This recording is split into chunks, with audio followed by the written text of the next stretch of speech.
नमस्कार दोस्तों। जय हिंद, वंदे मातरम। सभी भावी अध्यापक अध्यापिकाओं का वेलकम, अभिनंदन है दोस्तों शिक्षा भर्ती के चैनल पर, जायसवाल कोचिंग सेंटर पर। दोस्तों आज हम बात करने वाले हैं बाल विकास के 7th नंबर क्लास की। और आज के क्लास का हमारा जो चैप्टर है वह है बुद्धि निर्माण एवं बहुआयामी सिद्धांत से संबंधित प्रश्न रहेंगे। और यह प्रश्न बहुत ही इंपॉर्टेंट है, 30 प्रश्न रहने वाले हैं। यह वीडियो भी बहुत इंपॉर्टेंट है दोस्तों। किसी कारण की वजह से पिछले क्लासेज आपने नहीं देख पाया है या अभी हमारे चैनल को विजिट किए हैं तो पिछले क्लासेज देखने के लिए आई बटन पर लिंक आएगा, इस वीडियो को देखने के बाद आप लोग देख सकते हैं। तो चलिए दोस्तों शुरू करते हैं। आपके सिलेबस के आधार पर ये बाल विकास के यानी सीडीपी के 30 महत्वपूर्ण प्रश्नों की क्लास। पहला प्रश्न है, सत्य या तथ्य के दृष्टिकोण से उत्तम प्रक्रियाओं की शक्ति ही बुद्धि है। बुद्धि के संदर्भ में दिया गया कथन किसका है?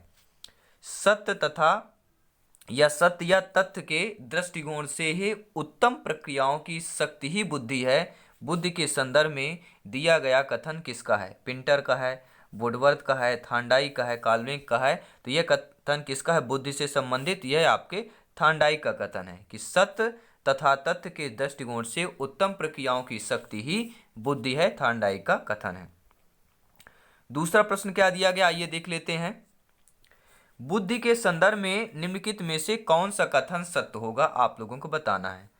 बुद्धि नवीन पर्यावरण के साथ समायोजन की योग्यता है। बुद्धि सीखने की योग्यता है। बुद्धि अमूर्त चिंतन की योग्यता है। तो बुद्ध के संदर्भ में कथन दिया गया, कौन कौन से कथन सही है आपकी स्क्रीन पर है। केवल ए सही है, बी सही है, या ए व बी दोनों सही हैं, या उपरोक्त सभी सही है। तो बुद्धि से संबंधित जो कथन दिए गए हैं दोस्तों, आपका कथन ठीक है जो सही है वह यह है कि बुद्धि नवीन पर्यावरण के साथ समायोजन की योग्यता है। बुद्धि सीखने की योग्यता है। बुद्ध अमूर्त चिंतन की योग्यता है। तो उपरोक्त सभी हो जाएगा, आप लोगों का फोर्थ ऑप्शन सही हो जाएगा। मेरे सभी प्यारे मित्र, मेरे सभी भावी अध्यापक अध्यापिकाएं, अभिनंदन है दोस्तों। आग्रह है वीडियो को दिल से लाइक कीजिएगा, छोटा सा प्यारा सा कमेंट करके जरूर बता। आइए दोस्तों अगला प्रश्न देख लेते हैं क्या दिया गया है। बुद्धि व्यक्ति की वह समुच्चय या सार्वभौमिक क्षमता है जो उसे उद्देश्यपूर्ण क्रिया करने, तर्कपूर्ण चिंतन करने तथा वातावरण के साथ प्रभावपूर्ण समायोजन में सहायता करती है। यह किसका सिद्धांत है दोस्तों? वेसलर का है, हैबर एवं फ्राइड का है, थर्स्टन का है, या टर्मन का है। दोस्तों ये क्लास चल रही है, ठीक है, प्रैक्टिस सेट नहीं है, केवल आपको पार्ट वाइज क्लास चल रही है जो आपके सिलेबस में दिया गया है। बुद्धि से संबंधित क्लास चल रही है और बुद्धि से संबंधित यह कथन है। यह कथन किसके द्वारा दिया गया है दोस्तों? तो यह कथन आपके वेसलर के द्वारा दिया गया है। सभी लोग नोट कर सकते हैं, पहला ऑप्शन आप लोगों का सही हो जाएगा। आइए देख लेते हैं अगला प्रश्न क्या पूछा जा रहा है। बेहतरीन लाजवाब प्रश्न है, सिलेक्शन वाला प्रश्न है दोस्तों। इनमें से कौन बुद्धि को निर्धारित करने वाले कारक है? आपको पता है दोस्तों, शिक्षक भर्ती में टीटी एग्जाम में बुद्धि से संबंधित 2 से 3 प्रश्न पूछे जाते हैं, तो यह क्लास बहुत इंपॉर्टेंट है। तो कौन बुद्धि को निर्धारित करने वाला कारक है? तो दोस्तों इनमें से बताना है बुद्धि को निर्धारित करने वाला कारक कौन सा है। वंशानुगत कारक है, वातावरणीय कारक है, वंशानुगत एवं वातावरणीय दोनों कारक हैं, या उपरोक्त में से कोई नहीं। तो सही ऑप्शन क्या हो जाएगा? बुद्धि को निर्धारित करने वाला कारक जो होगा वह होता है वंशानुगत एवं वातावरणीय दोनों कारक आपके होते हैं बुद्धि को निर्धारित करने वाले। अगला प्रश्न देख लेते हैं क्या दिया गया है। अगला प्रश्न है दोस्तों, यदि व्यक्ति ने अपने वातावरण में सामंजस्य करना सीख लिया है या सीख सकता है तो उसमें बुद्धि है। बुद्धि की परिभाषा किसने दी है? थांडाइक ने दी है, रायवर ने, काल्विन ने, थॉमसन ने। तो यह परिभाषा किसके द्वारा दी गई है? तो आपके काल्विन के द्वारा परिभाषा दी गई है। प्रश्न क्या है? यदि व्यक्ति ने अपने वातावरण में सामंजस्य करना सीख लिया है या सीख सकता है तो उसमें बुद्धि है। तो किसने कहा भैया? किसका कथन है? आपके काल्विन का कथन है। राइट ऑप्शन तीसरा हो जाएगा। आइए देख लेते हैं अगला प्रश्न। आई होप आप लोगों ने सभी मेरे प्यारे मित्र, सभी लोग भावी अध्यापक अध्यापिकाएं हैं, वीडियो को लाइक कर दिया होगा। और अगला प्रश्न लाजवाब है, इनमें से बताइए कौन बुद्धि की परिभाषा ही नहीं है? ठीक है, बुद्धि कार्य करने की एक विधि है, बिल्कुल सही बात है। बुद्धि ज्ञान अर्जन करने की क्षमता है, बिल्कुल सही बात है। जीवन की अपेक्षाकृत नवीन परिस्थितियों से अपना सामंजस्य करने की व्यक्ति की योग्यता ही बुद्धि है, ये भी परिभाषा सही है। लेकिन राजनीतिक, आर्थिक एवं सामाजिक शक्ति प्राप्त करने के लिए प्रयुक्त उक्ति बुद्धि है, यह गलत है। क्योंकि आपको पता है पेडागोजी बाल विकास में राजनीतिक और आर्थिक शब्द जो ये नेगेटिव वर्ड में आते हैं, ठीक है, तो ये आपकी परिभाषा नहीं हो सकती। तो फोर्थ ऑप्शन आपकी बुद्धि की परिभाषा नहीं है, तो फोर्थ ऑप्शन सही हो जाएगा। आइए देखते हैं अगला प्रश्न क्या दिया गया है। जो बुद्धि सिद्धांत बुद्धि में सम्मिलित मानसिक प्रक्रियाओं जैसे पराघटक और बुद्धि द्वारा लिए जा सकने वाले विविध रूप जैसे सृजनात्मक बुद्धि को शामिल करता है, वह कौन सा है। यानी दोस्तों सिंपल सी बात यह पूछा जा रहा है कि जो बुद्धि सिद्धांत है बुद्धि में सम्मिलित मानसिक प्रक्रिया होती है और बुद्धि द्वारा लिए जा सकने वाला विविध रूप जो होता है उसको शामिल करता है, तो वह स्पीयरमैन जी का कारक है, स्टर्नबर्ग का बुद्धिमत्ता का त्रितंत्र सिद्धांत है, या बुद्धि का सावेंट सिद्धांत है, या आपके थर्स्टन की प्राथमिक मानसिक योग्यता है। तो राइट ऑप्शन क्या हो जाएगा दोस्तों, जो बुद्धि सिद्धांत में बुद्धि में सम्मिलित मानसिक प्रक्रियाओं और बुद्धि द्वारा लिए जा सकने वाला विविध रूप को शामिल करता है, वह आपका हो जाएगा स्टर्नबर्ग का बुद्धिमत्ता का त्रितंत्र सिद्धांत हो जाएगा। ठीक है दोस्तों, सेकंड ऑप्शन सही हो जाएगा। अगला प्रश्न देख रहे हैं, यह वीडियो अंत तक देखना बहुत इंपॉर्टेंट सिलेक्शन की वजह से, क्योंकि आपको पता है बाल विकास में अगर 30 में से आपने 25 प्लस नंबर लाना है तो सभी क्लासेज अटेंड करना पड़ेगा, और 25 प्लस ला लिया, क्योंकि अपना जो टारगेट है सिलेक्शन सर्वोपरि है। अपना टारगेट है भैया 120 प्लस का स्कोर क्रैक करना, और इतना क्रैक कर लिया सिलेक्शन जो सपना है आपका अध्यापक अध्यापिका बनना वो जरूर पूरा होगा। ठीक है दोस्तों, तो सभी दोस्तों को जय हिंद है। प्रश्न देख लेते हैं। एक शिक्षिका अपने शिक्षार्थियों की विभिन्न अधिगम शैलियों को संतुष्ट करने के लिए वैविध्यपूर्ण कार्यों का उपयोग करती है, वह किससे प्रभावित होगी। मान लीजिए आप में से कोई शिक्षिका है, अपने शिक्षार्थियों की विभिन्न अधिगम शैलियों को संतुष्ट करने के लिए वैविध्यपूर्ण कार्यों का उपयोग कर रही हैं, तो वो शिक्षिका किससे प्रभावित है।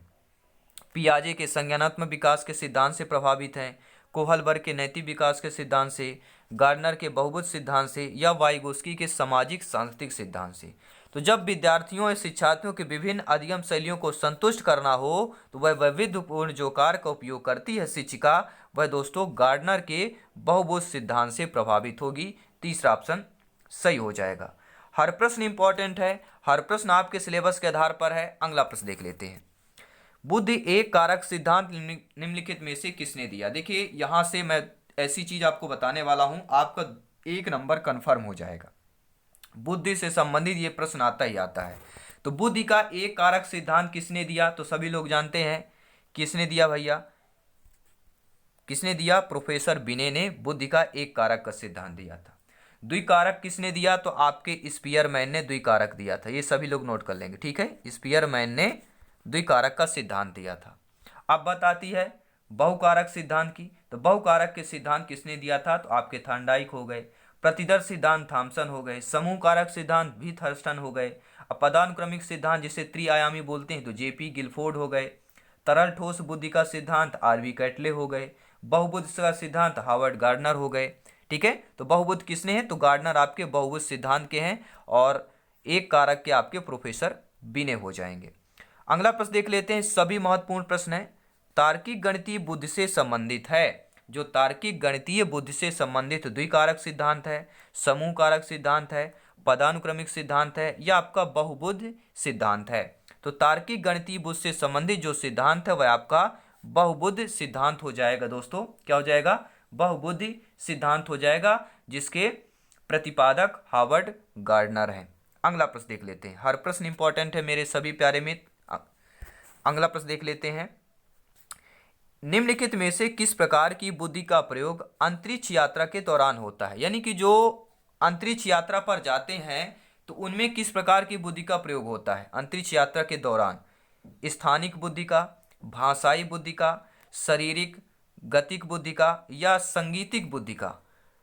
ठीक है दोस्तों, तो राइट ऑप्शन राइट आंसर क्या हो जाएगा, स्थानिक बुद्धि। जी हाँ, स्थानिक बुद्धि जो है का प्रयोग अंतरिक्ष यात्रा के दौरान होते हैं। बहुत बार टीटी एग्जाम में पूछा गया कि अंतरिक्ष यात्रा के दौरान किस बुद्धि का प्रयोग होता है, तो वह आपकी स्थानिक बुद्धि का प्रयोग होता है। पहला ऑप्शन सही हो जाएगा।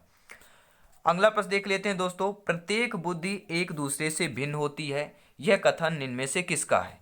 प्रत्येक बुद्धि जो है एक दूसरे से भिन्न होती है, यह कथन किसका है। हावर्ड गार्डनर का है, मैस्लो का है, अरस्तु का है या स्टनबर्ग का है। तो प्रत्येक बुद्धि एक दूसरे से भिन्न होती है, यह कथन आपके गार्डनर का है। पहला ऑप्शन सही हो जाएगा। अगला प्रश्न देख लेते हैं। निम्न में से कौन एक सुमेलित नहीं है? यानी एक कारक का सिद्धांत टर्मन दिया गया है, तरल तथा ठोस बुद्धि सिद्धांत थॉर्नडाइक दिया गया है, द्विकारक सिद्धांत स्पीयरमैन दिया गया है, समूह कारक का सिद्धांत जो है थर्स्टन दिया गया है। तो कौन सा सही नहीं है? ठीक है, तो मैंने अभी आपको बताया था कि थॉर्नडाइक किसके सिद्धांत है भैया? थॉर्नडाइक आपके बहुकारक सिद्धांत के प्रतिपादक हैं। और तरल और ठोस बुद्धि के सिद्धांत कौन है? तो ये आपके कैटले हैं। ठीक है, कैटल जो है आपके तरल तथा ठोस बुद्धि के सिद्धांत है, और थॉर्नडाइक आपके किसके प्रतिपादक हैं? बहुकारक सिद्धांत के। ठीक है, और एक कारक सिद्धांत के बिनेट, टर्मन और स्टर्न है, द्विकारक सिद्धांत के स्पीयरमैन है। ठीक है दोस्तों, आइए अगला प्रश्न देख लेते हैं। आई होप आप लोग अच्छे तरीके से समझ पा रहे होंगे। अगला प्रश्न देख लेते हैं। बुद्धि का द्विकारक सिद्धांत क्या है? ठीक है, बुद्धि के द्विकारक सिद्धांत तो स्पीयरमैन प्रतिपादक हो गए, लेकिन आखिरकार इस सिद्धांत में क्या है? अगर ऐसा प्रश्न आ जाए तो आपको जो ऑप्शन सही करना है वह यह है कि बुद्धि का जो द्विकारक सिद्धांत है वह सभी प्रकार के मानसिक कार्यों में दो प्रकार की मानसिक योग्यताओं की आवश्यकता होती है। प्रथम सामान्य मानसिक योग्यता, द्वितीय विशिष्ट मानसिक योग्यता। ठीक है, तो आई होप आप समझ पा रहे होंगे। फोर्थ ऑप्शन सही हो जाएगा। अगला प्रश्न देख लेते हैं क्या दिया गया है।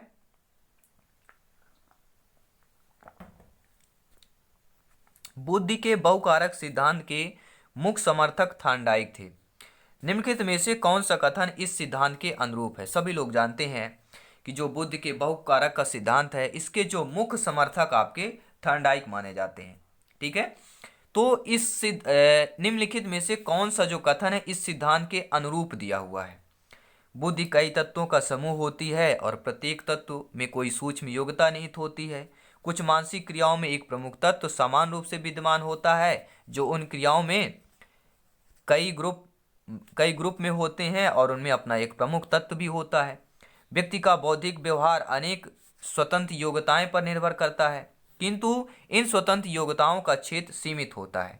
तो दोस्तों, बुद्धि के बहुकारक सिद्धांत के मुख्य समर्थक थॉर्नडाइक है, और इन सिद्धांत के अनुरूप जो ऑप्शन है वो आपका सही कौन सा हो जाएगा? आइए देख लेते हैं। सही ऑप्शन चूज करेंगे, क्योंकि सही आंसर चूज करना यानी सिलेक्शन पाना, और सिलेक्शन पाना यानी कि आपका सपना पूरा होना। ठीक है, तो यहाँ पे राइट ऑप्शन देख लेते हैं क्या दिया गया है। यहाँ पे ऑप्शन यही है कि बुद्धि कई तत्वों का समूह होता है। सभी लोग जानते हैं बुद्धि जो है कई तत्वों का समूह होता है और प्रत्येक तत्व में कोई सूक्ष्म योग्यता निहित होती है। तो पहला ऑप्शन यहाँ पे सही हो जाएगा। आइए देख लेते हैं अगला प्रश्न क्या दिया जा रहा है। अगला प्रश्न है दोस्तों, निम्नलिखित में से कौन सा जो है आलोचनात्मक दृष्टिकोण बहुबुद्धि सिद्धांत है? यानी कि थ्योरी ऑफ मल्टीपल इंटेलिजेंस की बात कर रहे हैं, संबंधित नहीं है आपका। यानी इनमें से कौन सा जो है आलोचनात्मक दृष्टिकोण बहुबुद्धि सिद्धांत से संबद्ध नहीं है? यह शोध आधारित नहीं है, विभिन्न बुद्धियां भिन्न भिन्न विद्यार्थियों के लिए हैं, विभिन्न पदवियों की मांग करती हैं, प्रतिभाशाली विद्यार्थी प्राय एक क्षेत्र में ही अपनी विशिष्टता प्रदर्शित करते हैं, और इसका कोई अनुभवात्मक आधार नहीं होता। तो दोस्तों, इन सभी ऑप्शनों में से हमने देखा कि जो आलोचनात्मक दृष्टि से बहुबुद्धि सिद्धांत से संबंधित नहीं है वह यह है कि प्रतिभाशाली विद्यार्थी प्राय एक क्षेत्र में ही अपना विशिष्ट प्रदर्शित करते हैं।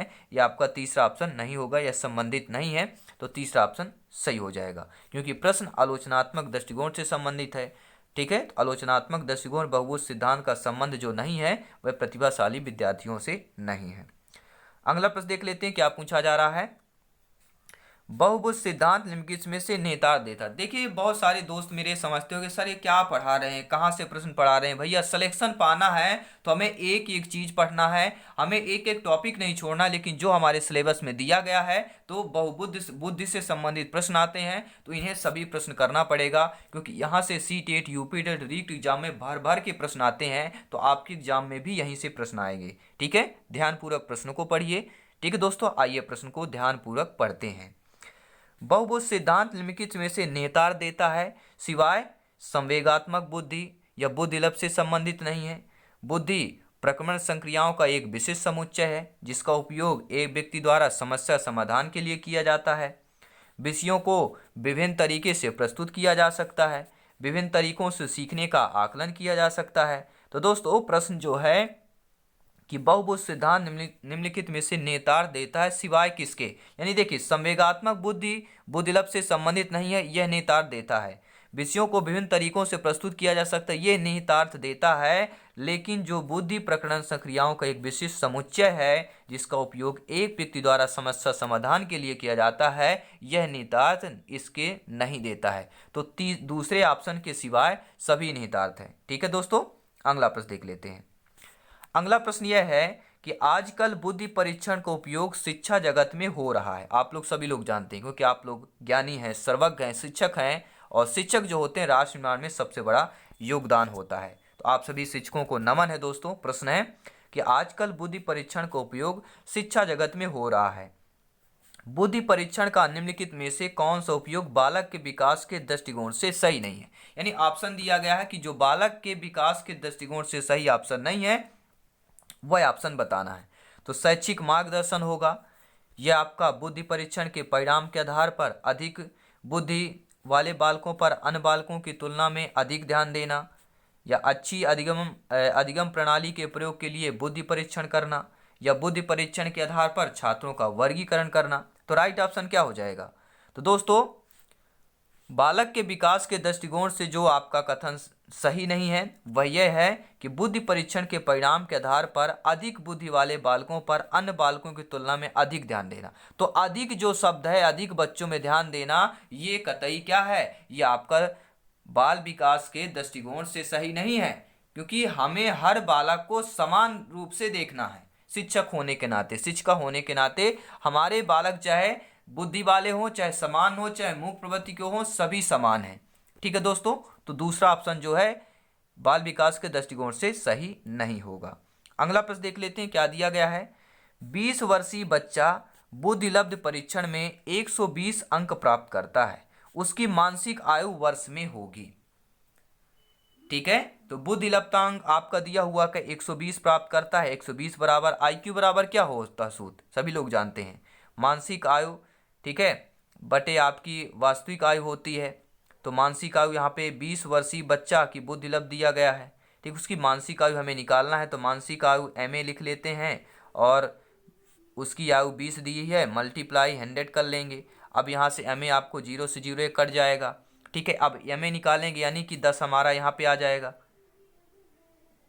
ठीक है, तो ये कट गया तो आंसर कितना आ जाएगा आपका, सभी लोग बताएंगे। ठीक है, तो यहाँ पे क्या आ जाएगा 24 आपका सही आंसर होगा। जैसे अब आप नॉर्मल से लगा सकते हैं कि 120 अंक है बुद्धिलब्ध में। ठीक है, 100 में अगर 20 वर्षीय बच्चा है तो उसकी मानसिक आयु 20 वर्षीय होगी, तब उसकी बुद्धिलब्धि 100 होगी। अगर 20 अंक ज़्यादा हो रहा है तो समझ लीजिए 24 वर्ष यहाँ सही होगा। 15, 8, 14 यहाँ पे आसपास दिखाई नहीं देता, हमें सॉल्व करने की ज़रूरत ही नहीं है। आपका क्या हो जाएगा, सेकंड ऑप्शन सही हो जाएगा। क्योंकि बुद्धिलब्धि 100 से अधिक है तो 20 से मानसिक आयु 20 से तो अधिक ही होगी, तो 20 से अधिक आपका 24 ऑप्शन है तो हो जाएगा। जब हमें उत्तर तब निकालना जब 20 के आसपास 21, 22, 23, 24 वर्ष दिया रहे, तब आपको आंसर और उत्तर निकालना है। और एक प्रश्न आता है कि बुद्धिलब्धांक प्राप्त करने का सही सूत्र क्या होता है। ठीक है, तो मानसिक आयु बटे वास्तविक आयु मल्टीप्लाई 100 आपका यह सूत्र होता है। ठीक है, जिसे हम वास्तविक आयु को कालानुक्रमिक आयु भी कहते हैं, काल अनुक्रमिक आयु यानी कि वर्तमान आयु। अगला प्रश्न देख लेते हैं क्या है दोस्तों। फ्रांसीसी मनोवैज्ञानिक अल्फ्रेड बिने एवं उसके साथी साइमन ने बुद्धि के मापन के आधार के लिए किसे सर्वाधिक उपयुक्त पाया है। तो फ्रांसीसी आपके जो मनोवैज्ञानिक अल्फ्रेड बिने हैं और उनके साथी जो साइमन हैं, इन्होंने बुद्धि के मापन के आधार पर सर्वाधिक उपयुक्त क्या पाया है। बच्चों की रुचि को पाया है, बच्चों के निर्णय, स्मृति, तर्क एवं आंकिक जैसे मानसिक कार्यों को पाया है, या बच्चों की शारीरिक क्षमता को पाया है, या इनमें से कोई नहीं। तो राइट ऑप्शन क्या हो जाएगा, इन्होंने दोस्तों क्या पाया है, फ्रांसीसी मनोवैज्ञानिक अल्फ्रेड बिने एवं उसके साथी साइमन ने बुद्धि के मापन के आधार के लिए यह सर्वाधिक पाया कि बच्चों के निर्णय, स्मृति, तर्क एवं आंकिक जैसे मानसिक कार्यों को पाया। तो दूसरा ऑप्शन सही हो जाएगा। अगला प्रश्न भी इस प्रकार से, एक जो प्रश्न आता है आपको मैंने बताया 1 से 2 प्रश्न आपके कंप्लीट हो जाएंगे। 1-2 नंबर बुद्धि से संबंधित आते ही आते प्रश्न है। यदि किसी बालक की मानसिक आयु 12 वर्ष है, यानी MA बराबर आपका कितना दिया है, 12 दिया हुआ है, और वास्तविक आयु 10 है, यानी कि CA कितना हो गया, 10 हो गया, तो उसका बुद्धि लब्धांक क्या होगा। तो भाई इसी में मल्टीप्लाई 100 कर दीजिए, आंसर आ जाएगा। 12 गुणे 10 से कीजिए 120, आपका आंसर हो जाएगा। पहला ऑप्शन सही हो जाएगा, क्योंकि बुद्धि IQ बराबर क्या होता है, मानसिक आयु बटे वास्तविक आयु मल्टीप्लाई 100 होता है। तो मानसिक आयु कितनी है आपकी, 12 है, तो 12 बटे 10 कर लिया, मल्टीप्लाई 100 है, 0 से 0 कट गया, 10 को गुणा 12 से करेंगे तो 12 धाम 120 हो जाएगा। पहला ऑप्शन आप लोगों का सही हो जाएगा। अगला प्रश्न देख लेते हैं क्या दिया गया है। आप 8वीं कक्षा के अध्यापक हैं। आप सभी भावी शिक्षक शिक्षिकाएं हैं, ध्यानपूर्वक सुनिएगा। आप 8वीं कक्षा के अध्यापक अध्यापिका हैं। आप इस कक्षा के छात्र का बुद्धि लब्धांक 130 से अधिक पाते हैं। तो इसका अर्थ क्या होगा, यानी किसी बच्चे, बालक या बालिका का अगर IQ लेवल जो है उसका 130 है, तो वह मंद बुद्धि में आएगा, औसत बुद्धि में आएगा, अति श्रेष्ठ बुद्धि में आएगा या समान बुद्धि में आएगा। ठीक है, तो जब भी किसी बालक की IQ 130 हो, बुद्धि लब्धांक 130 हो, तो वह मंद बुद्धि में नहीं आएगा, ना ही औसत में आएगा, ना ही समान में। वह क्या बच्चा आएगा, वह बालक बालिका अति श्रेष्ठ बुद्धि में आएगा। तीसरा ऑप्शन सही हो जाएगा। अगला प्रश्न देख लेते हैं। इनमें से किस कथन से बुद्धि एवं बुद्धि परीक्षण के महत्व का पता चलता है। यानी बुद्धि और बुद्धि के परीक्षण का महत्व आपको पता चलता है किससे, व्यवसायिक मार्गदर्शन में बुद्धि परीक्षण की भूमिका अहम होती है। बुद्धि परीक्षणों द्वारा प्रत्येक छात्र की सही उन्नति के मार्ग को प्रशस्त किया जाता है। अनुसंधान के विभिन्न घटकों का चयन करना होता है तो बुद्धि भी एक आधार होता है। तो ये कौन कौन से कथन यहाँ पे आपको दिए गए हैं, कौन सा सही होगा। तो बुद्धि एवं बुद्धि परीक्षण का महत्व का पता चलता है किस कथन के द्वारा पता चलता है। दोस्तों सभी लोग यहाँ पे आंसर बताएंगे। आई होप आप लोग कथन को अच्छे तरीके से समझ पाए होंगे। आइए आंसर को देख लेते हैं, आंसर आपका क्या होने वाला है। तो आंसर आपका ये क्या हो जाएगा, उपरोक्त सभी होगा। ठीक है, ये सभी जो आपके कथन दिए गए हैं, ये सभी कथन बुद्धि एवं बुद्धि परीक्षण के महत्व का पता चलता है कि व्यवसायिक बुद्धि परीक्षण द्वारा प्रत्येक छात्र की सही उन्नति के मार्ग को प्रशस्त किया जाता है, सही बात है। और अनुसंधान के विभिन्न घटकों का चयन करना होता है तो बुद्धि भी एक आधार होता है, ताकि कम से कम त्रुटियां हो। कोई भी अनुसंधान करेंगे तो वही चाहेंगे भैया उसमें त्रुटियां कम हो, तो बुद्धि का यहाँ पे आधार बहुत बड़ा होता है। ठीक है, और व्यवसायिक मार्गदर्शन में बुद्धि परीक्षण की भूमिका अहम होती है, क्योंकि व्यवसाय करना यानी बुद्धि का ही गेम है। ठीक है, आप लोग समझ सकते हैं। चलिए अगला प्रश्न देख लेते हैं। आई होप आप लोगों को सभी प्रश्न समझ में आ रहे होंगे। वीडियो को दिल से लाइक कर देंगे। आपका अपना परिवार है, इस परिवार को प्यार देने के लिए, सपोर्ट करने के लिए बहुत ही बहुत धन्यवाद दोस्तों। अगला प्रश्न देख लेते हैं। आजकल बुद्धि परीक्षण का उपयोग शिक्षा जगत में व्यापक रूप से हो रहा है। निम्नलिखित में से कौन सा शिक्षा जगत में बुद्धि परीक्षण के सदुपयोग का एक उदाहरण है। जिस ऑप्शन पे बुद्धि परीक्षण में सदुपयोग किया जा रहा हो वह ऑप्शन को बताना है। कि बुद्धि परीक्षण के आधार पर छात्रवृत्ति सुनिश्चित करना, बुद्धि परीक्षण के आधार पर छात्रों के लिए अधिगम प्रणाली का चयन करना, बुद्धि परीक्षण के आधार पर छात्रों को परामर्श देना। तो देखिए, छात्रवृत्ति नियुक्त करना ये मेरे से हिसाब से नहीं लगता कि यह बुद्धि परीक्षण के सदुपयोग का एक उदाहरण होगा। ठीक है, तो हो भी सकता है। ठीक है, तो यहाँ पे राइट ऑप्शन क्या होगा, बुद्धि परीक्षण के आधार पर छात्रों के लिए अधिगम प्रणाली का चयन करना होगा।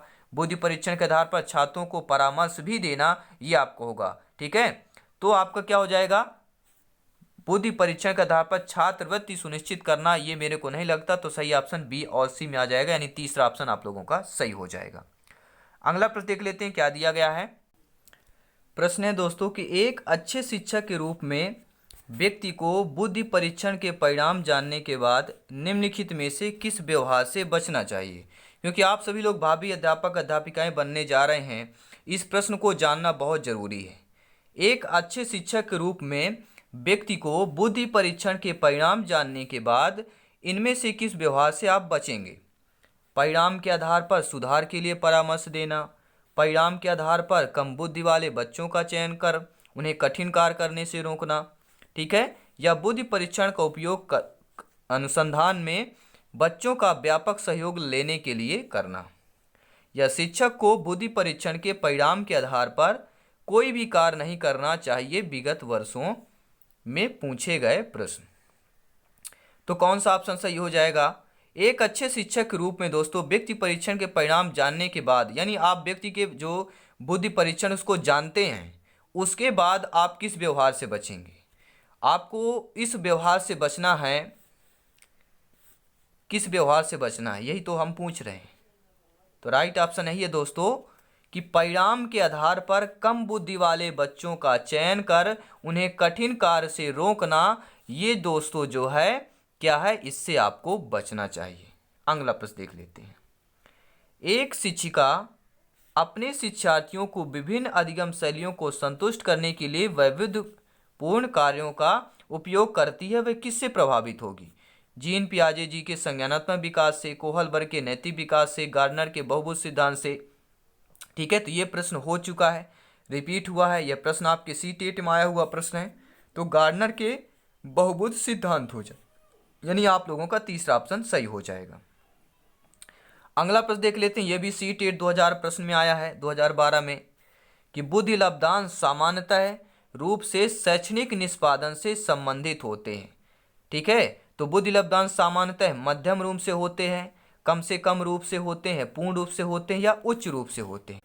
तो आपका जो बुद्धि लब्धांश होता है दोस्तों, यह सामान्यतः किस रूप में होता है? तो बुद्धि लब्धांश जो होता है सामान्यतः उच्च रूप से शैक्षणिक निष्पादन से संबंधित होते हैं। किस रूप से होते हैं? उच्च रूप से। आपका फोर्थ ऑप्शन सही हो जाएगा। आइए देखते हैं अगला प्रश्न दोस्तों। बहुबुद्ध सिद्धांत निम्नलिखित में से नेतार्थ देता है सिवाय संवेगात्मक बुद्धि बुद्धिलब्ध से संबंधित नहीं है। बुद्धि प्रक्रमण संक्रियाओं का एक विशिष्ट समुच्चय है जिसका उपयोग एक व्यक्ति द्वारा समस्या समाधान के लिए किया जाता है। विषयों को विभिन्न तरीके से प्रस्तुत किया जा सकता है। विविध तरीकों से सीखने का आकलन प्रस्तुत किया जा सकता है। तो दोस्तों बहुबुद्ध सिद्धांत जो होता है निहितार्थ किसके सिवाय कर सकते हैं? तो बुद्धि प्रक्रमण संक्रियाओं का एक विशिष्ट समुच्चय है जिसका उपयोग एक व्यक्ति द्वारा समस्या समाधान के लिए किया जाता है। इसके सिवाय आप लोग कर सकते हैं। अगला प्रश्न देख लेते हैं, क्या दिया गया प्रश्न है, लाजवाब प्रश्न है, ध्यानपूर्वक देखिएगा। 16 वर्षीय बच्चा बुद्धि परीक्षण में 75 अंक प्राप्त करता है, उसकी मानसिक आयु वर्ष में होगी। कितने अंक प्राप्त कर रहा है? 75 अंक प्राप्त कर रहा है। बच्चा क्या है? 16 वर्षीय बच्चा बुद्धिलब्ध है। ठीक है, उसकी मानसिक आयु हमें MA निकालना है, बटे हो जाएगा 16 वर्ष, मल्टीप्लिकेशन 100 हो जाएगा और 75 यहाँ पे बराबर में होगा क्योंकि IQ लेवल है बुद्धिलब्ध 75 अंक बता रहा है। ठीक है, जब हम इसको निकालेंगे, क्या निकालेंगे भैया? हम यहाँ पे करेंगे कि 75 बराबर, ठीक है, 16 वर्षीय बालक है, मानसिक आयु हमें तो निकालना है। ठीक है, तो मानसिक आयु हम यहाँ पे लिखेंगे नहीं, मानसिक आयु में MA लिख देंगे, नीचे हम 16 लिख देंगे और गुणे 100 कर देंगे। तो अब यहाँ पे हमें क्या निकालना है? MA बराबर निकालना है। ठीक है, तो आपका क्या हो जाएगा? 100 MA बराबर क्या हो जाएगा? 75 गुणे 16। तो क्या टोटल जो आपका यहाँ पे निकलेगा 75 गुणे 16 बटे यहाँ पे 100 हो जाएगा, बराबर MA हो जाएगा। मानसिक आयु आपकी निकल आएगी। ठीक है, 25 टाइम 75 करेंगे, 25 चौको 100 करेंगे, 4 एकम 4, 4 चौको 16, 4 गुणे 3 करिए, 4 3 12 आ जाएगी। तो मानसिक आयु कितनी वर्ष आ गई? 12 वर्ष जो है आपके, यानी उस 16 वर्षीय बच्चे की मानसिक आयु 12 वर्ष आ जाएगी। ठीक है, तो क्या हो जाएगा? आपका दूसरा ऑप्शन यहाँ पे सही हो जाएगा। तो दोस्तों ये क्लास आप लोगों को कैसे लगी नीचे कमेंट बॉक्स में जरूर बताएं। दोस्तों हर क्लास आपके चैप्टर अनुसार चल रही है, आपके सिलेबस के अनुसार चल रही है। ठीक है, जिस प्रकार से प्रश्न पूछे जाते हैं, और अगली जो क्लास होगी भाषा और चिंतन से संबंधित होगी। ठीक है, लैंग्वेज एंड थॉट्स जो आपके एग्जाम में पूछे जाते हैं। अब आप ये सोच रहे होंगे कि इससे संबंधित प्रश्न कैसे पूछे जाएंगे, जैसे परिपक्वता का सिद्धांत किससे संबंधित है। आपके पूछा जा सकता है कि किसी बच्चे के चिंतन में आयु के बढ़ने के साथ साथ किसकी प्रधानता बढ़ेगी, तर्क की, सामान्यीकरण की, आत्म केंद्रीकरण की, तो ऐसे प्रश्न आएंगे। ठीक है, सृजनात्मक चिंतन होता है, उच्च अपसारी होता है, अपसारी चिंतन होता है, ऐसे सारे प्रश्न हम कल करेंगे। तो चलिए दोस्तों मिलते हैं नेक्स्ट क्लास में। धन्यवाद सभी का। जय हिंद, वंदे मातरम।